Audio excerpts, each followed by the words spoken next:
Hello and welcome to TRC Energy Talks, a podcast about all things energy, produced and hosted by the staff of TRC, a global consulting and engineering firm. This podcast is a discussion forum for current trends in the energy industry, from decarbonization and efficiency to resiliency to energy equity and the responsible transition to a low-carbon future. Each episode, experts from TRC's advanced energy practice will have an open discussion about hot topics in the power sector and the technologies and market forces that are shaping how energy will be used in the future. We hope you enjoy this episode of TRC Energy Talks. And if you'd like to get in touch, visit the trccompanies.com website and visit our advanced energy page. And now, today's guest speakers will kick off the discussion on all things energy.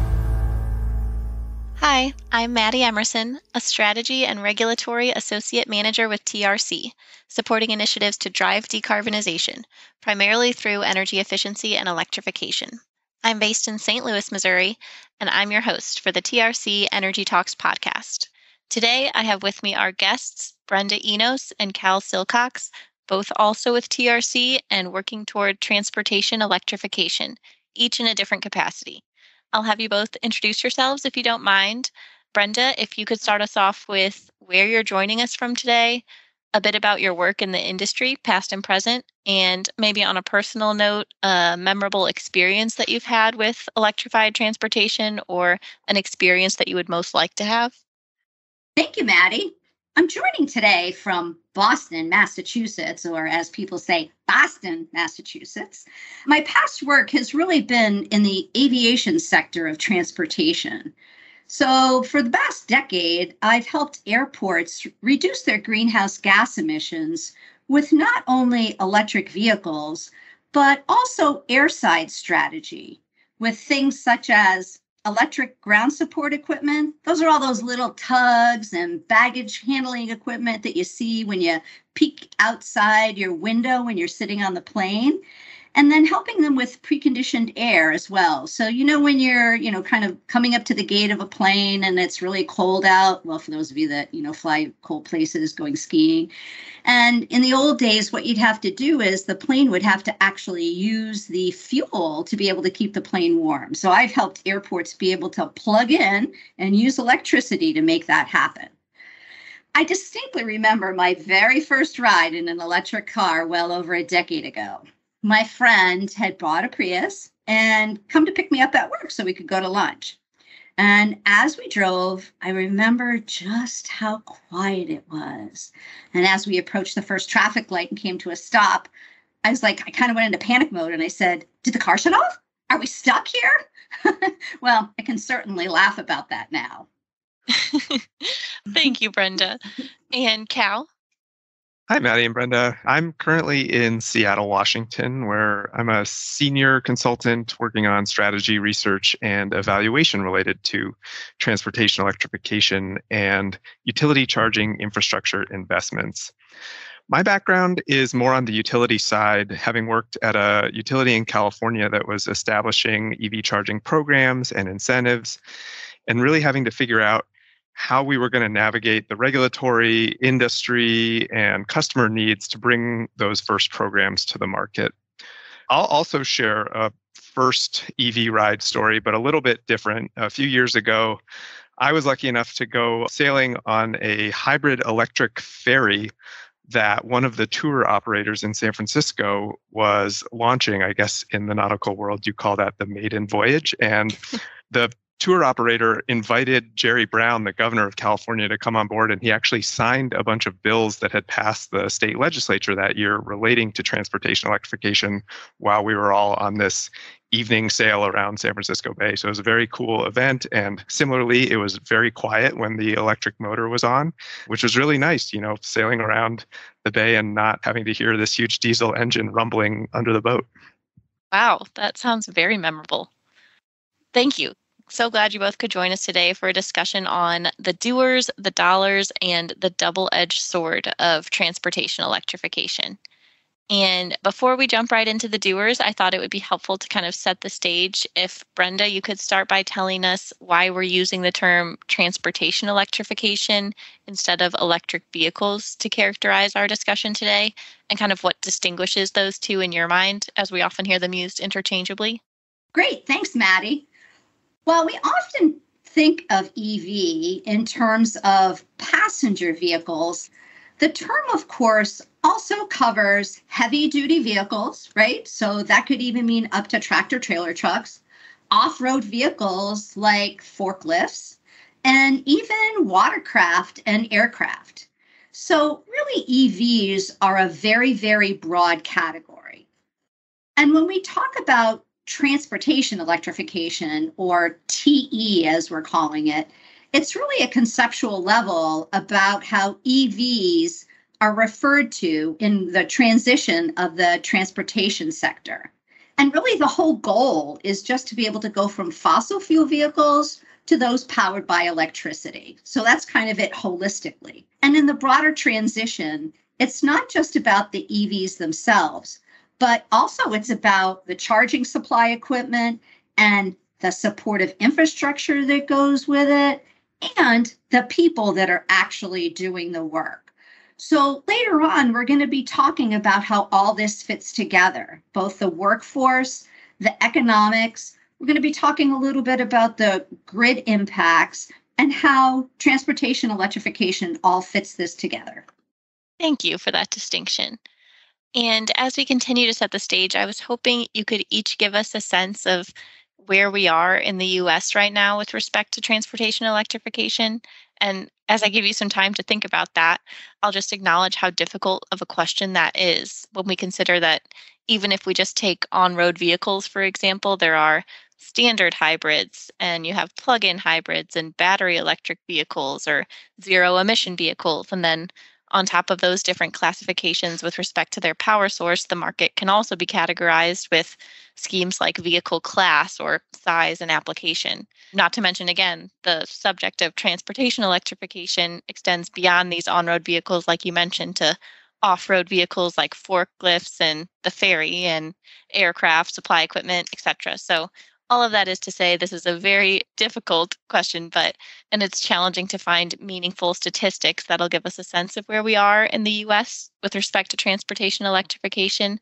But that said, I'm sure you both get this question frequently, so maybe we can each give one or two statistics that'll orient us while understanding it'll be a limited picture. Sure, I can start, Maddie. So I think the EV market in the US has gone through a few fits and starts. And if you hang around EV enthusiasts long enough, sometimes you'll meet people who have these old Ford Electric Ranger pickup trucks that are really cool, but from a very different era before lithium ion batteries were the main technology. And so the current generation really kicked off about 10 or 11 years ago when Nissan and Chevy both introduced mass market EVs, the Leaf and the Volt, which is no longer with us. And I think today, about a decade later, we're at about 4% of new car sales in the US are electric, which is a decent number. You have to remember, though, that's new car sales. And so when you look at the entire population of vehicles, of hundreds of millions of cars in the US, not even looking at trucks, that's only, maybe a percent or even less than a percent of the total vehicles on the road. And it's really a more regional picture. And I think that's the best way to look at it, because you have some states where it's nearly impossible to find an EV. You could go to dealership after dealership after dealership, and they would not have one on a lot that you could test drive, and you might have to special order it if you really wanted one.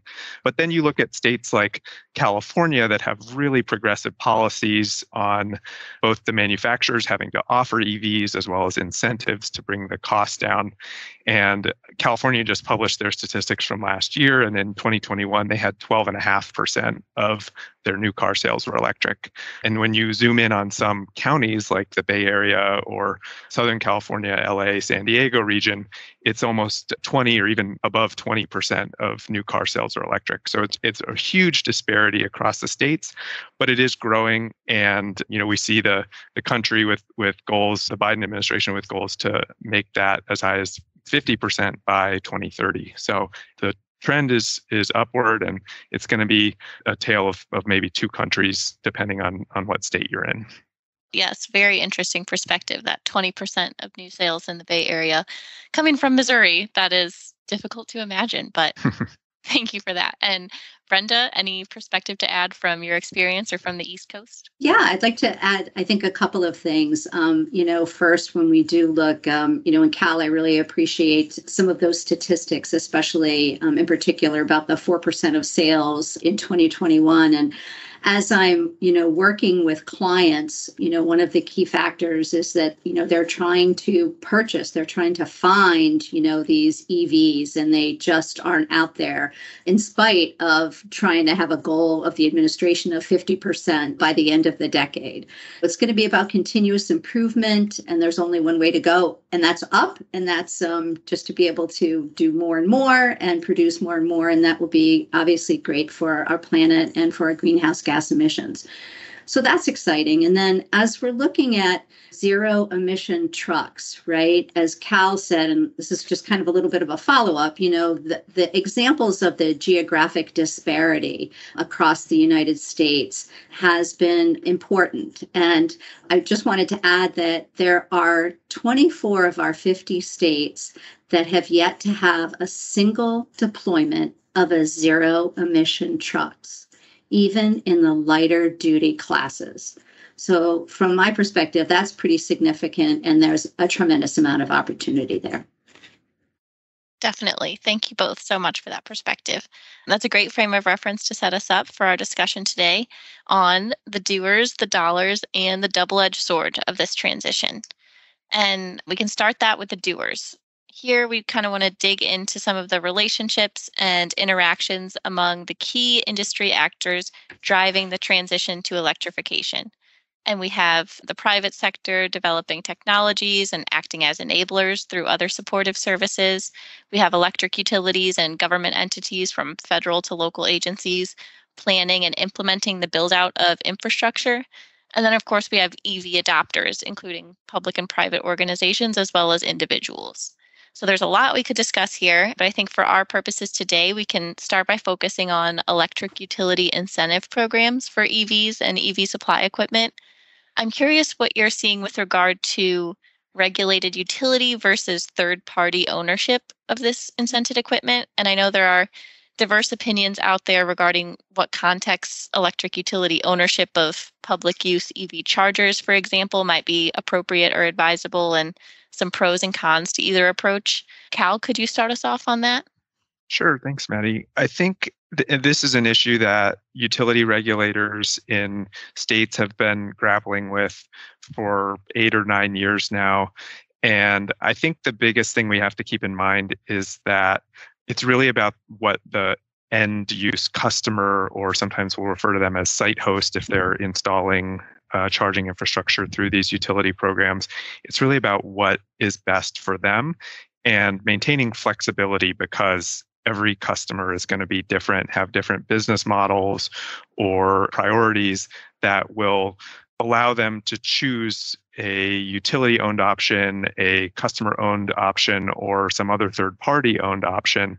And so having these programs designed with that flexibility in mind is really the best way to maintain high participation in these programs and not exclude certain types of customers because of the way the program eligibility guidelines or restrictions are in place. So you'll find that some customers want to own and control everything on their property or in their facility, and having the utility own some piece of equipment is really just a non-starter for them. And so they will really opt for that customer or third-party owned option.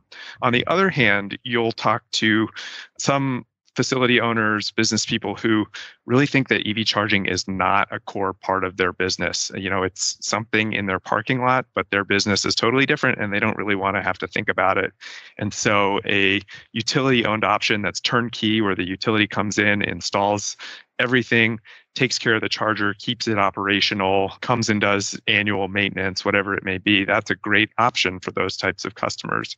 And we did some research with fleet operators, fleet managers in Minnesota last year, and really talking to a number of them, you got the sense that they were, depending on where they were, on both sides of the fence. Some really wanted their utility to take care of it, whereas others wanted that flexibility to be able to do it themselves. Having those options embedded in the program, I think, is really the best solution for everybody. Very interesting. Thank you. Yes, I bet that flexibility will be key. So, the extent that states and utilities can enable that, that'll be interesting to see. On that note, how well do you think that private sector tech developers or manufacturers and then the utilities facilitating the adoption are aligned? I ask that because there's an electric utility in the central US near me that implements an EV fleet incentive program similar to the one that you mentioned. And I've heard that the folks implementing that program feel like they're trying to sell customers on something that just isn't available in the market yet. And that gets at the truck deployments that you mentioned earlier, Brenda. So, could you comment on experiences like that where you're seeing either good alignment or maybe a mismatch between where the incentive programs are today and market availability of some of these EVs? Yeah, I will say, and dating back to my time in California, I think even when we as the utility disagreed with some of the charging providers about how these programs should be structured, we were able to ultimately come together because we all wanted the same thing, which was more EVs on the road. And I think that alignment continues to drive good collaboration between utilities and charging technology providers and the other sort of folks in this transportation electrification ecosystem. But I will say, I think that issue you mentioned of market readiness does come up and is definitely coming up for regulators maybe who have approved these initial programs for transportation electrification infrastructure, but are not seeing quite the uptake that maybe the utilities had projected or that anybody really wanted. And so I think talking with these fleet managers in the Midwest who we talked to for one of our clients, the big takeaway was that they were really interested in transportation electrification. They wanted to put EVs in their fleet, but most of their fleets, these were public fleet operators, most of their fleets were pickup trucks or larger. They're in the upper Midwest. It snows a lot. They need things that can plow the streets, and there just really aren't manufacturers making EVs to that market today. So one of them actually I talked to last week mentioned, he had signed up for Ford's F-150 Lightning program when the reservation list opened and put a deposit down, but he was still waiting to hear back from them about when he might be able to actually put an order in. I think those programs, they might be a little bit ahead of their time, but it's great for the utilities to be getting, and the charging manufacturers as well, to be getting those programs set up, getting maybe a little bit of experience with the few customers that might come through the door, and then have that funding available once these larger vehicles start to come on the market in the next few years. Definitely. Very interesting. And Cal, I'll say that, and Maddie, I think it was in mid-February, there was an article in Utility Dive that was published, and it was referring to the U.S. status with electric trucks as the quote unquote, the messy middle, where a lot of the companies have the will to electrify the fleets, but the technology and infrastructure are still in development, and it's necessitating some very gradual procurement and adoption processes. So it was just a very interesting article. Maybe we can find a way to link to that when we publish, but that is good to know that messy middle or that gap does exist elsewhere. And yeah, I guess that is a challenge, will be a challenge for regulators when these ratepayer funded incentive programs are approved with those savings goals or deployment goals attached to them, that there might be some need for patience for the utilities and the industry to kind of work together to see that through. Yeah, and I will say I'm very optimistic in just the next few years, because California Air Resources Board has put out some draft regulation for their advanced clean fleets rule.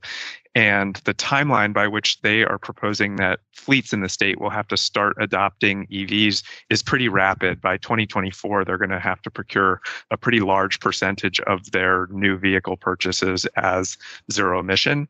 And those types of policies are really going to drive the market, because somebody's got to make the vehicles that those fleets have to buy. And once they're doing it in California, the market only grows from there. Definitely. Very interesting. Before we wrap up the doers, I did want to ask about EV adopters and hear your thoughts maybe on some inequities present in the market at this point and any efforts you're aware of to kind of overcome those existing disparities. Yeah, great. EV infrastructure is critical to reducing greenhouse gas emissions, in the United States. However, there has been inequities present in the market in the past as to where charging stations are planned and where they're built. And I'm very happy that there are many more efforts currently underway to overcome these disparities and that people finally understand how to make it more equitable. One hopeful note is the current administration's Justice 40 initiative. I'm sure we've all heard of the billions of dollars appropriated in the recently passed bipartisan infrastructure bill to promote transportation electrification. But maybe fewer listeners are aware of the administration's commitment called Justice 40, which is to deliver at least 40% of the overall benefits from federal investments in climate and clean energy to disadvantaged communities. So as we see plans develop for the use of the funds, we will definitely be having conversations about addressing these charging deserts.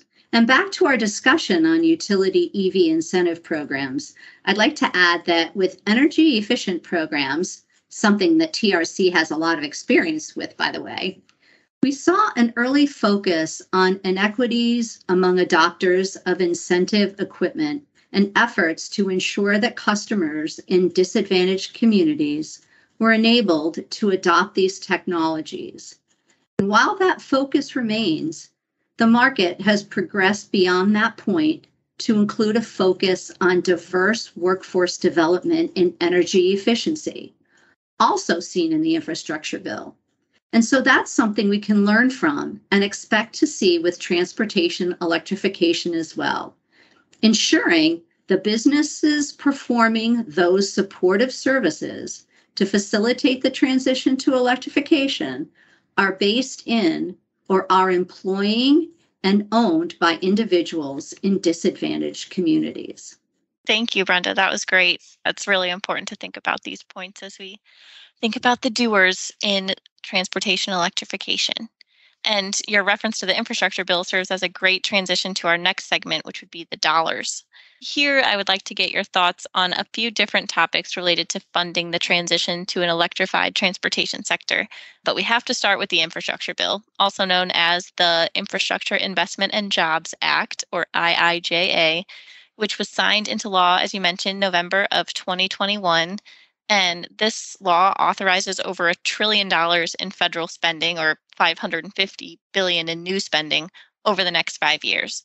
And many of these new programs relate to transportation electrification. So, Brenda, I'm imagining you're getting a lot of questions about this.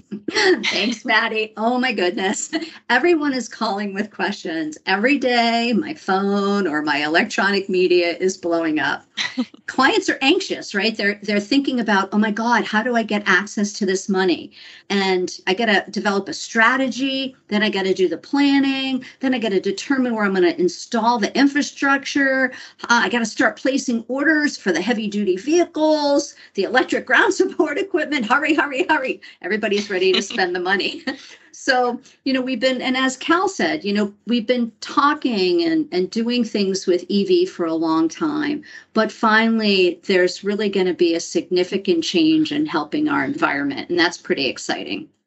Who would have thought 18 months ago that Mayor Pete Buttigieg would be like the hottest person in the EV world right now? That's a good point, Cal. Very good point. That is exciting. Thank you. And I would love to cover these opportunities in detail, but there are just too many of them to do them justice here. So I'll give just a couple of quick headlines. First and foremost, we have to mention the new $5 billion National Electric Vehicle Infrastructure Program, or NEVI.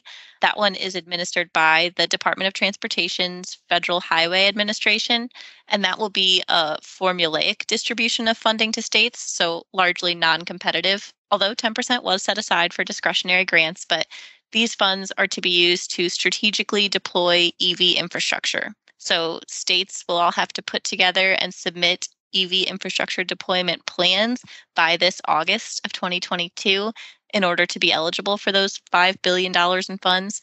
And fortunately, the guidance on what those plans will need to look like, the details on how those funds can be used, and the dollar amounts that each state will be eligible for in 2022 are all already out there and available to the public. So, in terms of new programs from the infrastructure bill, this one is developing very quickly.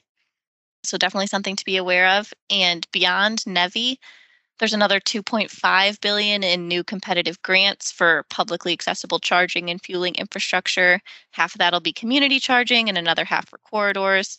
And there's just a long list of others that we don't have time to cover in detail, but I mean, 500 million in smart grants, 5 billion for clean school buses. This was huge for the infrastructure bill. So, Brenda, with all of this going on, can you give us kind of the so what or the what now? It's not even like, so what? What now? Let's spend the money. How do we get the money, right? That's what everybody's focused on. And I think in all seriousness, I keep saying at least once a week, if not twice a week, right? Perhaps the number one enabling skill for transportation electrification that is presently undervalued, but is about to go through the roof is really grant administration, finding the opportunities, writing the proposals, seeing it through to the close of these projects, right? Because first you've got to get the money, then you've got to do the projects or buy whatever you're buying. And then in the end, it's all about the greenhouse gas reductions. And how is that being tracked? How is that happening? So yeah, get those grant writers out there.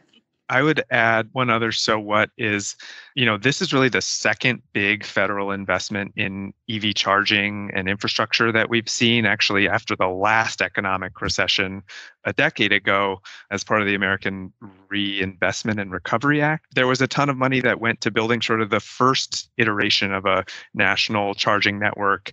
And aside from doing that and sort of helping get the EV movement off the ground back then, it provided a ton of data that utilities and others in the industry really relied on for 5 or 8 years as some of these new utility programs or other incentive programs got off the ground in terms of costs, in terms of what the loads for EVs were looking like.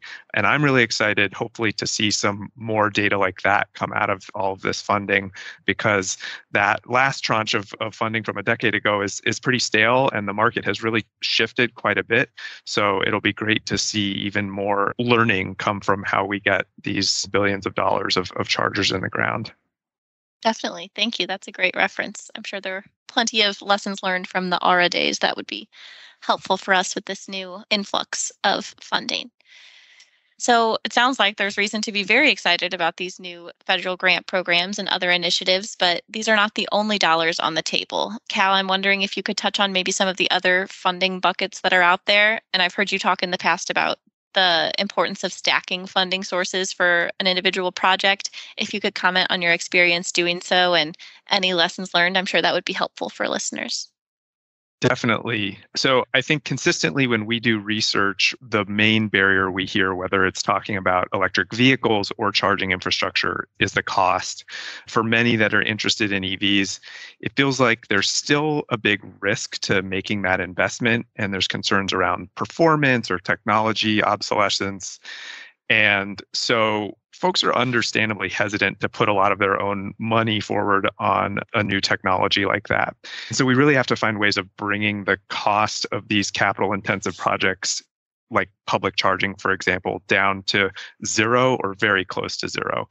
And in many cases, that means stacking multiple incentive sources. So you might have a utility program that builds the make-ready for a public charging station, and that's a huge portion of the cost of that project. But then there's another $10,000 or $50,000 just for the charging equipment itself that the site host has to install on that make-ready. And that may be too much for them to pay. So I actually spoke earlier this year with a number of non-participants from a utility program also in the Midwest who were interested in installing public charging on their parking lots, but for a variety of reasons were not able to do so through the utilities program. And one of the main reasons we heard was that They applied to the utility program as well as a state-funded program that came out of the Volkswagen emissions mitigation trust funds from their state. And they didn't get that state funding. So they were eligible for the utility program, but without that extra funding to take care of the rest or a big portion of the rest of the capital costs, it just wasn't an investment that they were willing to make. So it's really clear to us that being able to stack those different program incentives and bring the total cost down to almost nothing is really what's going to make the difference for a lot of these EV intenders who are interested and want to support the market, want to put charging at their facilities, but really need, a big lift to be able to do it. Definitely. Thank you for that.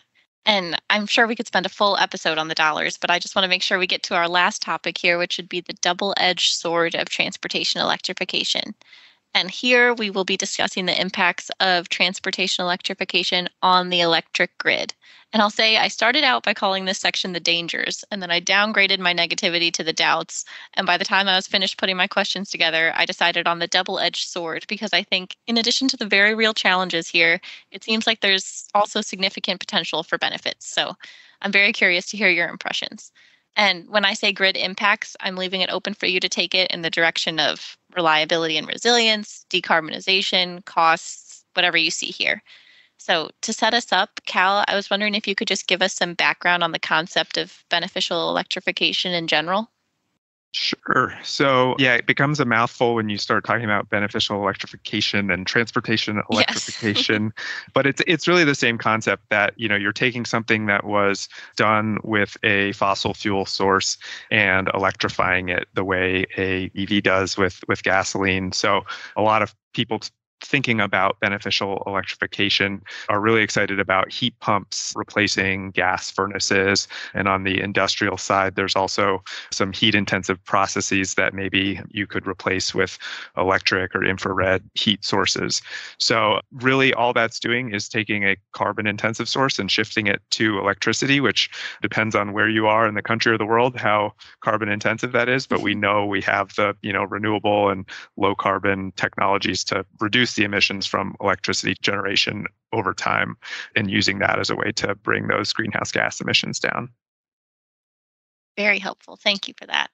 So that would be beneficial in the sense of both, we typically think for the end user and the environment. So through overall reduction in emissions, like you mentioned, and then likely the energy user's costs as well to make it feasible kind of from both ends there.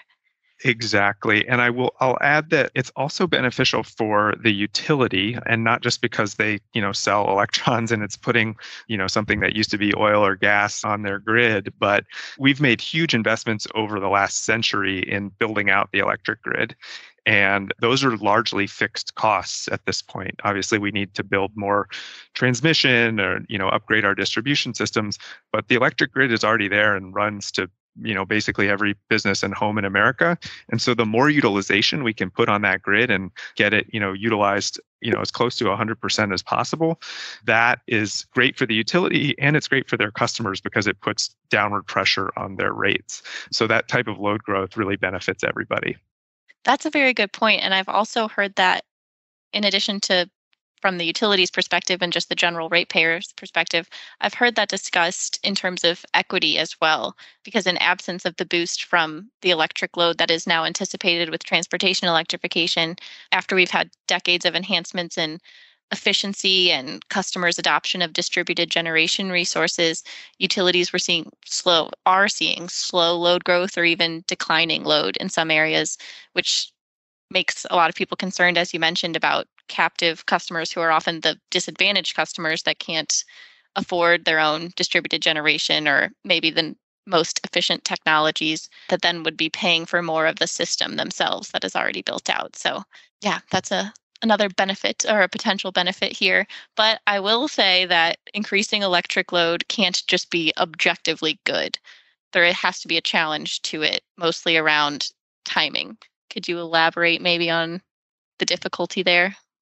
Yeah, I think we need to think about things holistically. You've got transportation and other beneficial electrification that are adding load. As you sort of just mentioned, you've got energy efficiency, reducing load, and then, distributed generation and battery technologies offsetting it. And so really thinking about that bigger picture is really, really critical. And we have one client who's asked for help developing an energy master plan that's attempting to look out 20 or 30 years and trying to map all of these different pluses and minuses to their energy use across multiple facilities and multiple end uses. I think it's a really monumental task, especially looking out that far. But it's so valuable because they need to be able to make decisions today about, buildings or vehicles that are going to be in their system for 20 or 30 years as well. And so, having that really big picture of all the things going on energy-wise will really help them make the best informed decision today for what they need, a couple decades down the road. Definitely. Wow, I cannot imagine something of that scale, but that'll be interesting. With respect to that, how are you seeing clients navigate the challenges of the timing of new load with respect to EV, in addition to the master planning that you mentioned? It really depends on the rates. I think the biggest thing is thinking about how are you going to charge these vehicles? What's the best way to do it that fits in with my operations, whether it's just me personally commuting to work and when I get home, when and how do I plug in? I personally don't have anywhere I can plug in at home. So maybe it would be, at a public charger at a shopping mall near me. But also if you're, a fleet operator and you've got 100 buses that you need to charge, or maybe an electric ferry that you need to charge. I ride the ferries a lot up here in Washington State, and they're going to start electrifying in the next few years. And then what are the rates and when do they dictate when the best time to charge is? And sometimes you don't have the luxury of that choice. Sometimes you just need to plug it in and charge it as quickly as possible. But depending on the time of use costs for the utility and for the customer, there's a lot of different options. And I think the most important thing is thinking about that and where you can plug in and reduce costs, both for you and for the utility as well. Definitely. That rate design piece will be an interesting one to watch going forward. Any thoughts that you would add there, Brenda? Yeah, I have a couple. I agree with, Cal on the energy master plans. What I'm seeing is that, there's this need, for whether we call it energy master plans, grid impact studies, right? Because now last week I was on the phone with a client and they have across the United States, they're going to have this large fleet of vehicles that they're going to be purchasing over the next X number of years. Great. And they don't really have a plan to figure out, okay, if we put, 1,000 charging stations in Boston and we put 500 in San Francisco, they're not used to having to deal with the local utilities and whether the local grid can handle the demand that they're going to have. And then the second is that they're also looking at, and as I had mentioned before, on how to keep cost assignments and recovery with respect to equity at the front of their minds. That's a very critical item for them. Definitely. Thank you for that. That will be very interesting. And anything else that either of you would add to this point before we wrap? Unfortunately, we're nearing the end of our time here. I think for me, this is a time of extreme excitement. I mean, as Cal said, 18 months ago, would we have ever thought we would be in this position to really do, transportation, electrification, transformation? Boy, that's a mouthful. But but I think it's so exciting to be able to see this, and I'm excited to be a part of it. I'm so excited to see where we're going to be a year from now. Thank you. I'm glad to hear it. Cal, I'm sure a similar sentiment for you. Yeah, it's really exciting. I know I talk a lot about California, but I love seeing what's going on in the rest of the country as well, and how different utilities, different states are innovating. And, everybody's got companies in their region that are doing really interesting things. So it's a really exciting time no matter where you are. Awesome. Thank you both for your time and insights today. I really appreciate it. Definitely exciting times to come, and we look forward to continuing to learn from you as this transition continues. Thank you for tuning in to TRC Energy Talks, a podcast about all things energy, produced and hosted by the staff of TRC, a global consulting and engineering firm. TRC's advanced energy practice helps our clients achieve a clean and equitable energy future for the communities they serve.